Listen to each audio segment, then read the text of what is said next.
ጸጋው በእምነት አድናችኋል ይላል። ራሱን ከፍ ከፍ የሚያደርግ ምን ይሆናል ይላል። ጸጋው መዋረድ የሚችልበት መንገዱ አንዱ ራሱን ከፍ ከፍ የሚያደርግ ይዋረዳል። ትሕትና የሌለበት ቀጥታ ጸጋው በባህሪው አይለካም። ጸጋው በሁኔታ አይለካም። ጸጋ ሰጪው ጻድቁ እግዚአብሔር አለ። ዕብራውያን 8 ወደታች ላይ እግዚአብሔር ያጸደቃቸው ማን ይኮንናቸዋል?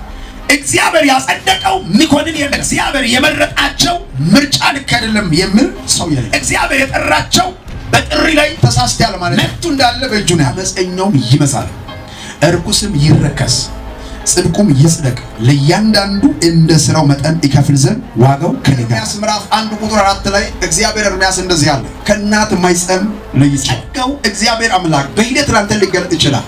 ምርጫ ነው። ኤርምያስ እንደዚህ አለው፣ እግዚአብሔር ከእናት ማኅፀን ሳትወጣ ምን አድርገዋል? ቀድሼዋለሁ። ለአሕዛብ ነቢይ አድርገህ ሾሜሃለሁ። ሳያድግ መቆም ሳይጀምር ከማኅፀን ሳትወጣ ቀድሼዋለሁ።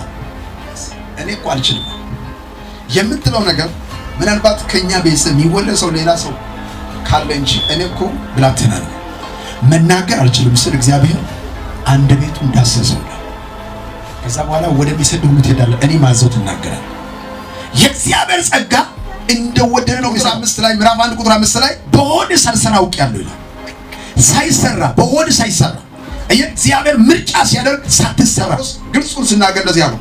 ብዙ ኃያላን አሉ አልተጠሩም። ጠሩ የሚችል ዓለምን ጥበባንን ሊያሳብር ይልና ሞኞችን ምን አደረገ?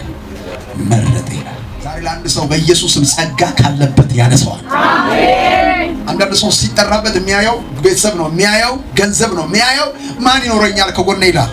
እግዚአብሔር አምላክ ሲጠራ ሁሉ አሟልቶ አሜን በሉ። ኢየሱስ መንፈስ ቅዱስ በእናንተ ላይ በወረደ ጊዜ ኃይልን ትቀበላላችሁ። ጊዜ በይሁዳ ሰማርያ እስከ ምድር ዳርቻ ምስክሮች ትሆናላችሁ።